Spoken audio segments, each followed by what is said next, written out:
profesional. Aquí nos acompaña el doctor Vargas. Él es boliviano, chileno y también, pero él se encuentra desde España, por lo cual no nos puede acompañar de manera presencial. Por favor, todos demos unos aplausos por línea para el doctor.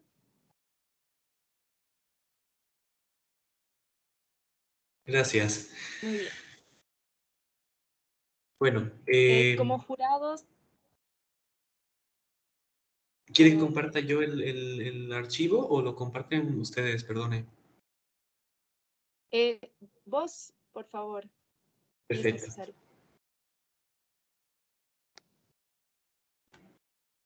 Ujú.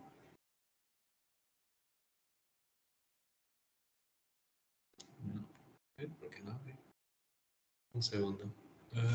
Siempre tengo problemas con esta parte. Ahí está. Perfecto. Bueno, el trabajo que hemos planteado al Comité de Ética, igual aquí del IPSAL en Salamanca, al Instituto de Investigación Biomédica, es el de dolor postoperatorio y analgesia epidural en cirugías protésicas no traumáticas de rodilla, y que es el que estamos presentando a este congreso. Los autores somos dos en principio, yo y la compañera Giovanna García. Yo estaría como investigador principal y ella está como investigadora asociada. Y es R3 de anestesia, yo R1, y está más orientada hacia el tema de quirófano, yo más hacia el tema de dolor, pero bueno, eso es complementario en este caso. De cualquier manera, ella no se puede encontrar en este momento, pido disculpas por ello, porque está en quirófano justamente. Yo pedí permiso para participar de esta defensa, así que yo me encargaré de presentar el trabajo. Inicialmente lo que tiene la cirugía protésica de rodilla es que es una demanda creciente en el servicio sanitario a nivel global, y en el caso particular de España, que tiene una sanidad universal y garantizada a toda la población de forma gratuita para el usuario final, es una demanda aún mayor. ¿Qué sucede? Viene de la mano de dos cosas: el envejecimiento progresivo de la población y el aumento de peso también del índice de masa corporal medio de la población, debido a factores dietéticos sobre todo, pero también a sedentarismos y alteraciones en el tiempo que estamos tanto de pie como con cargas estáticas, mejor dicho. Estas condiciones hacen que existan la mayor parte de los casos con artrosis, 95% de los casos intervenidos por prótesis de rodilla son con artrosis de rodilla, y se asocia muchísimo con un dolor postoperatorio importante. Un problema con la rodilla es que la inervación es compleja y que responde regular a la anestesia raquídea sola o a los bloqueos periféricos. Por lo tanto, es un dolor postoperatorio que tiene un manejo muy, muy poco sistematizado. Depende mucho del anestesista que ha operado o del traumatólogo que lo ve en planta, de los procedimientos estandarizados de cada centro. No hay un gol estándar como tal. Luego se hace interesante para el tema de investigación justamente el tratar de orientarlo siempre dentro del contexto de cada área sanitaria, la mejor pauta de tratamiento posible para mantener un confort adecuado del paciente y una escala analgésica baja, es decir, que el paciente no llegue a tener un dolor moderado y se mantenga en un dolor leve, si es posible, sin dolor. Para esto requerimos tener un abordaje multidimensional, ya que no es simplemente la administración de los medicamentos que nos interesan, sino las estrategias que se han aplicado para implementar los tratamientos, si hay una tutela que pueda ser responsable de esto. A veces los pacientes vienen de residencias y eso significa que están en planta sin familiares y sin visitas habitualmente. O cuando viven en un hogar particular, tienen al núcleo familiar cerca y eso también predispone a una mejor respuesta. Entonces también es un factor que queremos considerarlo y que implica un abordaje más cualitativo. Bueno, en todo caso, el tema de ver la resolución subjetiva del dolor o la necesidad de reintervenir es una cosa que sería más un segundo estudio subsecuente.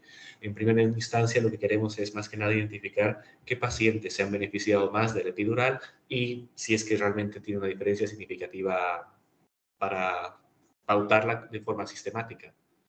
El asunto es el siguiente.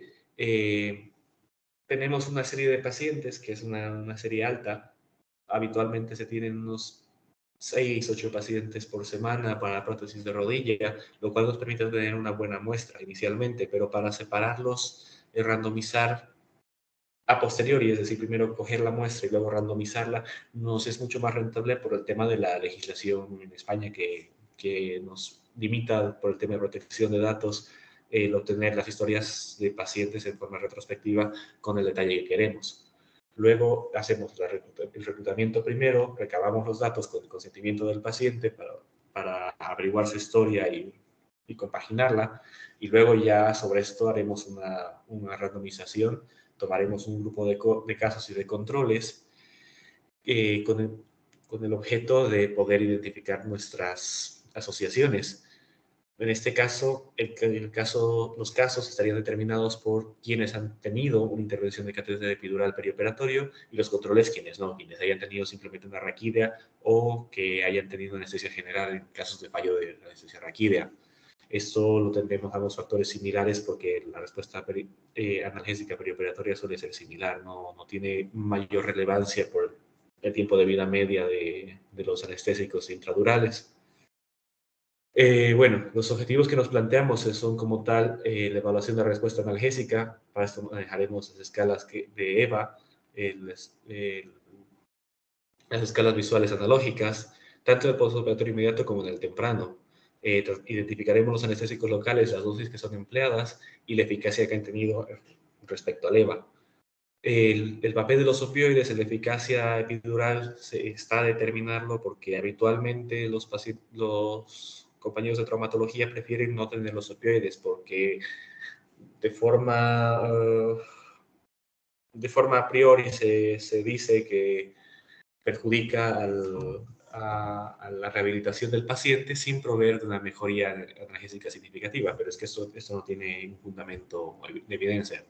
Luego queremos tener ahí documentación e información clara y proveniente de un estudio sistemático. En este sentido, hemos hecho la fórmula de muestreo y hemos obtenido que vamos a requerir unos cuantos 102 pacientes. En cuanto a lo que es el estado de arte, esto está basado sobre todo a que el 80% de las intervenciones tienen una prevalencia de dolor postoperatorio, por tanto vamos a requerir una muestra acorde a ello. Bueno, como mencionábamos, la tendencia al envejecimiento es lo que nos va a llevar a que esto adquiera más relevancia con el tiempo. Y hay una cuestión importante, que los procedimientos que se utilizan de forma habitual como alternativa a la analgesia epidural son los bloqueos periféricos. Sin embargo, estos tienen un factor muy importante, que es un operador dependiente, porque implican una curva de aprendizaje para la ecografía y para el manejo de la aguja. Además de que la combinación de fármacos no tiene demostración clara de evidencia superior o peor, y por tanto nos deja con una ausencia de un gol estándar de tratamientos analgésicos adecuados. Los tratamientos endovenosos y multimodales también están presentes, igual que los intraarticulares, pero de nuevo, son tratamientos que se hacen por centros, por grupos de investigación o por grupos clínicos, sin tener una evidencia que respalde su superioridad frente a otros o su no inferioridad. Se hacen, de nuevo, por la disponibilidad de personal entrenado o de recursos, no tiene una pauta sistematizada. En este sentido, el trabajo cooperativo con enfermería, con el equipo sanitario, con especialistas de anestesia de trauma, va a ser relevante para mantener un control adecuado analgésico y anestésico del paciente. Sin embargo, estos no se pueden dar si no tenemos un lenguaje común que se funde en una medicina basada en evidencia, que combine las experiencias concretas de los profesionales con una evidencia científica clara. La tasa de intervención por prótesis de cadera o de rodilla en Castilla y León, que es la comunidad en la que ya estamos actuando, es de 5.68 por 10.000 habitantes, y con este universo disponible, pues en un año nos toca coger 101 pacientes por grupo, para, para tener una muestra representativa de la población. Como tendremos en principio la expectativa de tener un reclutamiento mayor, se puede randomizar sobre este. El reclutamiento estimamos que tendremos entre 600 y 1000 pacientes, pero esto es una estimación en base a la frecuencia de la tasa esta que tenemos, no tiene otra razón de ser. No tenemos como tal el parte planificado hasta entonces, ni hay información acerca de la tasa de colaboración de los pacientes, de suscripción a estudios de pacientes en Castilla y León. Entonces, esta es una cuestión que se está tomando a priori y bueno, que puede presentar dificultades a lo largo del estudio ya una vez elaborado, una vez puesto en práctica. Sin embargo, no se prevé que sea una dificultad insuperable porque hay estudios que se están realizando simultáneamente que no tienen dificultades con reclutar a pacientes para intervenciones bastante más complejas que simplemente averiguación de historia clínica. Vamos, que incomoda mucho más al paciente y que están más dispuestos a colaborar. O sea, de una forma a priori basada en experiencia, no en evidencia, sí se observa que hay predisposición de colaborar de los pacientes, pero esto no está meritado de colocarlo en el protocolo porque justamente carecemos de la evidencia para citarlo, ¿no? Como criterios de inclusión, tendremos asas del 1 al 3, es decir, que tengan comorbilidades, que no estén balanceadas, pero que no supongan esto un riesgo inmediato para la vida, que no sean asa 4 o que estén en un riesgo que si no se opera se muere, un 5 o un 6 que ya esté para extracción, que eso no nos interesa en nuestros casos. Tienen que estar hospitalizados al menos 24 horas para hacer un seguimiento tras el ingreso de quirófano y que podamos comunicarnos razonablemente para tener una percepción del dolor, ya que estamos utilizando el EVA, que es una valoración subjetiva. Esto principalmente para tener una forma estandarizada, ya que las escalas objetivas no son tan aplicables por las compañeras de enfermería que recabarían los datos en principio en planta, que serían nuestros colaboradores en cuanto a recolección de datos. Vamos a excluir a los pacientes que estén intervenidos por revisión o recambio de prótesis, otros procesos ortopédicos agudos, como ser, por ejemplo, que tenga parte de esta prótesis un clavo u otra prótesis aledaña que esté lesionada o que requiera mantenimiento, que pueda suponer un factor de confusión, que tenga fibromialgia, que nos va a alterar demasiado la escala de dolor y que no nos va a permitir tener en cuenta qué tanto se debe a la condición basal y qué tanto a la actual, porque estamos haciendo dos controles puntuales, no estamos haciendo una comparativa en base al nivel basal, sino al posoperatorio. Luego, la fibromialgia u otras enfermedades crónico-degenerativas hiperalgésicas no son compatibles con el abordaje que estamos teniendo dentro del estudio. De nuevo, es el EVA lo que vamos a emplear. Los puntos van a ser al ingreso de URP, es decir, minuto 0, 3 horas, 6 horas y 24 horas, que son los puntos en los que suele tener mayor variabilidad por las movilizaciones que sufre el paciente y por los traslados entre servicios. Y las 24 horas porque ya en este punto habitualmente se ha retirado el catéter y ya está con el nivel de analgesia mantenido o debería estar en principio, lo que se supone a priori. Por eso es lo que queremos contrastarlo con la evidencia.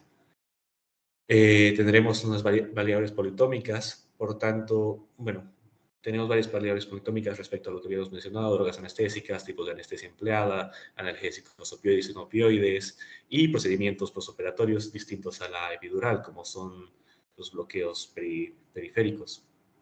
Ahora, compararemos todos estos respecto al catéter epidural. Entonces, el catéter epidural se comportará como una variable binaria, nominal binaria, y luego tendremos las otras variables que son cualitativas y cuantitativas. Por tanto, tendremos que ver, para ver qué análisis realizarlo, el comportamiento normal en el caso de todas las variables y en el caso de las variables que sean cuantitativas, que existen homoselasticidad, es decir, que las varianzas sean iguales, para ver si podemos realizar estudios que correspondan a casos homoselásticos, por ejemplo, una ANOVA, que sería muy conveniente para este tipo de estudio, o una regresión, una regresión perdón, nominal regresión multinominal, perdón, respecto a la variable, binominal, lo siento, respecto a la variable catéter epidural. Si es que no fuesen homocelásticas, tendríamos que hacer un análisis factorial para ir eliminando las que tengan factores de confusión. Si es que hiciéramos la regresión, lo siento, binominal, tendríamos que analizar la colinealidad para ver qué variables realmente tienen un efecto agregado y por tanto pueden tratarse como una única variable y así tener un criterio más claro de qué asociaciones son estadísticamente significativas con una mejora, con un empeoramiento o que simplemente se pueden desestimarlas.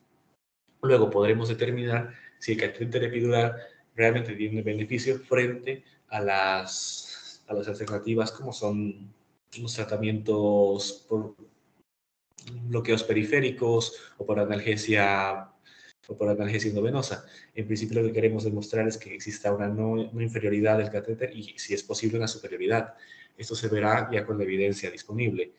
La corte nos podrá proveer alguna información sugestiva y luego ya con esto podremos plantear líneas de investigación para hacer ensayos clínicos, pero esta corte de inicio nos dará una asociación ya. ¿Hay mejoría? No hay mejoría. ¿Podemos decir que esto nos conviene? Pues sí. ¿Podemos decir lo que no? Bueno, pues no hay evidencia de que sea distinto. La ventaja de este abordaje es que al no tener de primeras cerrado qué análisis vamos a emplear, nos permite que los métodos multivariantes se adapten a los datos que tenemos. Y luego, por ejemplo, si observamos que existe en el análisis de los datos una preferencia porque en los pacientes hay un beneficio neto, hay una asociación, una mejora neta en la escala de dolor en los pacientes femeninos en tales grupos de edad, por ejemplo, que viven en instituciones de servicios sociales, es decir, residencias para adultos mayores, pues podemos identificar que estos se benefician y sistematizarlo para ellos. Si en última instancia encontramos que en todos los grupos hay independencia, es decir, no hay una asociación clara de mejoría de leva respecto al catéter epidural, pues podemos decir que no conviene emplear la técnica porque requiere más cuidados de enfermería sin obtener un beneficio neto estimable. ¿Esto por qué? Porque hay mucho cuestionamiento por el tema de enfermería y por el tema de los compañeros de trauma. Entonces, con esto tendremos evidencia para hacer un diálogo más claro y de ver pautas que propondremos al servicio tanto de anestesia como al de trauma y en última instancia al protocolo hospitalario para que se emplee. Y bueno, eso sería el trabajo. Si hay alguna pregunta, algún cuestionamiento, dispuestos a responder. Bueno, dispuesto a responder.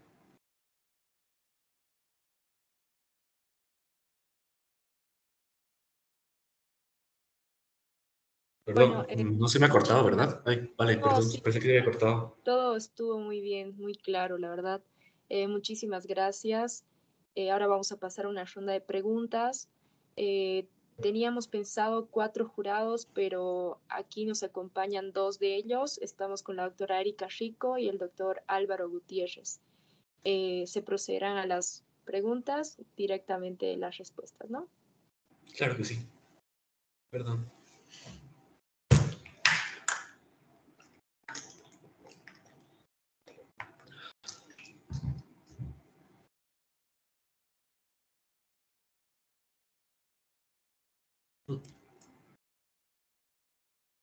Bueno, empezaré entonces. Bueno, ¿cómo estás? Mi nombre es Álvaro. Tu trabajo está muy bueno. Me gusta, digamos, cómo lo estás realizando. Tienes, creo que ya todos los puntos bien estratificados y qué es lo que vas a tomar en cuenta. Lo único, digamos, es lo que veo aquí, digamos, es no hay edades específicas en las que vayas a tratar entre, digamos, Lo, comparar entre personas, digamos, o tal vez sexo entre varones, mujeres. Eso es lo que, o sea, estamos considerando la variable sexo y la variable, o sea, vamos a tomarlas en cuenta, pero no estamos separando a priori porque, a ver, sí hay descripción de que, bueno, son descripciones antiguas, la mayor parte, las citas que hemos encontrado se refieren a poblaciones mayores de 70 años en la frecuencia de prótesis de cadera, pero en la práctica habitual estamos viendo que hay mucho paciente joven que trabaja en el área de Castilla y León, sobre todo hay bastante ganadería, es un área que se dedica todavía bastante al tema agrícola ganadero, agropecuario. Luego estamos viendo bastante paciente que está alrededor de los 40 y que demanda el servicio y no queremos que estos pacientes estén desestimados siendo una población que probablemente a la larga nos implique mayor relevancia. Eh, ¿Qué pasa? No estamos cerrando a priori un grupo de edad o una preferencia por sexo, porque queremos ver cómo se comporta la muestra. O sea, vamos a reclutar a los pacientes y vamos a randomizarlos luego. La idea es que al randomizarlos estén balanceados en edad, sexo e índices de masa corporal, las otras variables que hemos mencionado para la parte multimodal, eh, perdón, domicilio, si es domicilio particular o residencia, servicios sociales. Esto porque acá hay mucha tendencia de mandar a los adultos mayores a residencias. Entonces, comparar el comportamiento en cuanto a dolor en uno que está visitado por sus familiares versus uno que carece de estas redes de apoyo, también nos es interesante. Es por eso que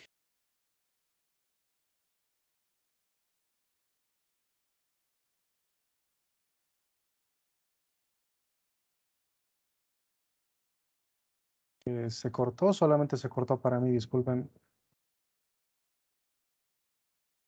Sí, doctor, se le cortó. pero nos va a dar más riqueza de datos. Y ya que estamos haciendo un año, pues queremos tratar de tomar la mayor información posible. Mil disculpas por esa parte que sí deberíamos haberla especificado mejor en el protocolo, pero como lo estábamos presentando al IPSAL, al instituto de aquí también, pues decirles un poco que estamos recabando más datos de los que vamos a utilizar por motivos de que queremos ver qué pasa, con ellos puede ser un poco más delicado por el tema de que son muy reacios a facilitar información por la ley de protección de datos. Entonces lo hemos dejado un poco abierto ahí para darnos más margen de acción.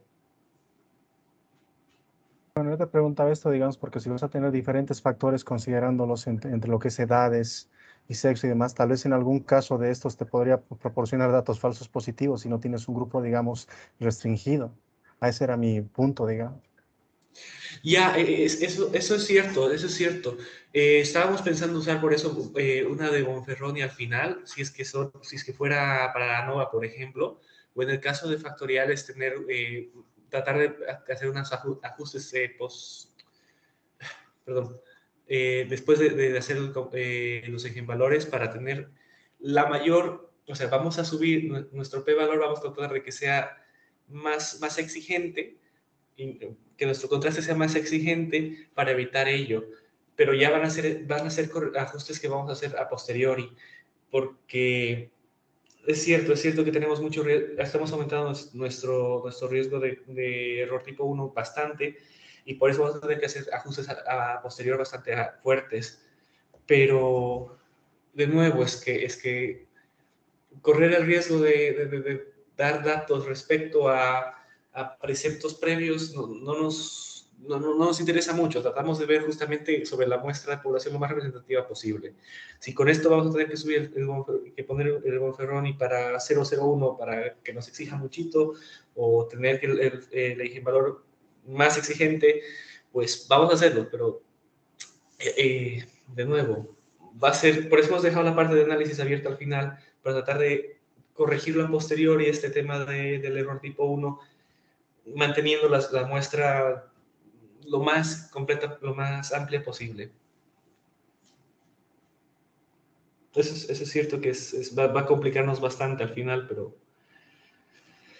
bueno, ya, de nuevo, es que ya tenemos solo 4 años para hacerlo y estamos aprovechando. Bueno, o sea, tenemos 4 años para hacer investigación dentro de residencia, así que tratamos de sacarle el jugo este año. Es, es más nada por una cuestión de concentrar la mayor información en el menor tiempo posible. Ok, muchas gracias. Nada, gracias a usted.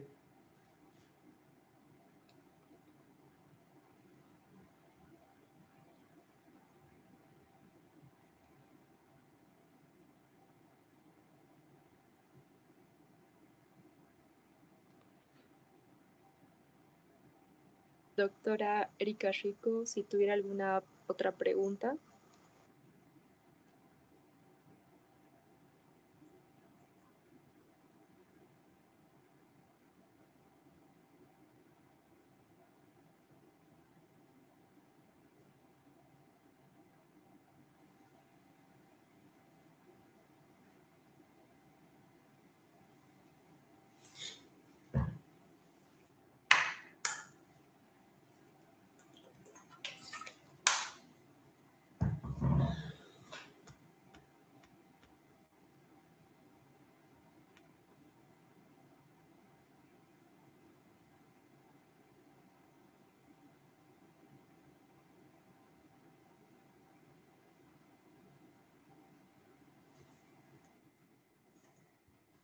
¿Se me ha cortado? No.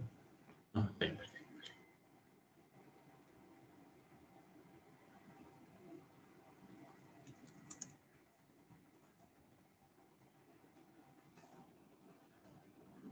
Doctor Álvaro Gutiérrez, si tuviera alguna otra pregunta.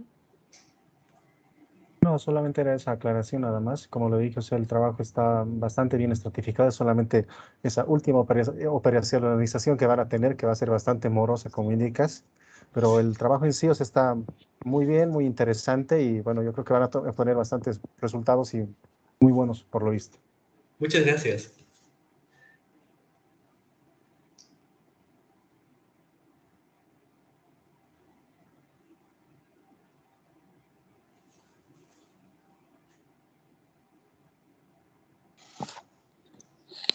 Bueno, en vista de que no tenemos más preguntas, felicitarle, doctor Vargas, por su tiempo. Sé que Gracias. allá es casi medianoche también.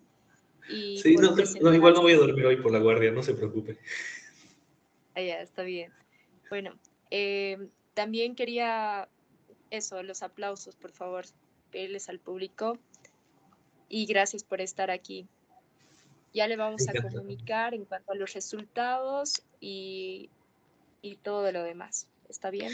Gracias también a los jurados que nos han acompañado hoy día y al público presente. Muchas gracias por dejarnos participar. Ha sido un gusto. Gracias, doctor Vargas. También comentarles a todos los demás que a las 5:40 se va a dar inicio de manera presencial en la Torre América con la otra doctora que también es competidora. Aclararle, doctor, que solo hay 2 concursantes en su categoría, así que de hecho hay algún puesto ahí. Sí. Qué bueno, Muchas gracias. Buena gracias. noticia. Sí. Gracias, gracias a todos por estar. Bueno, bueno, hasta luego. Voy dejándolos. Muchas gracias. Hasta luego, doctor. Gracias.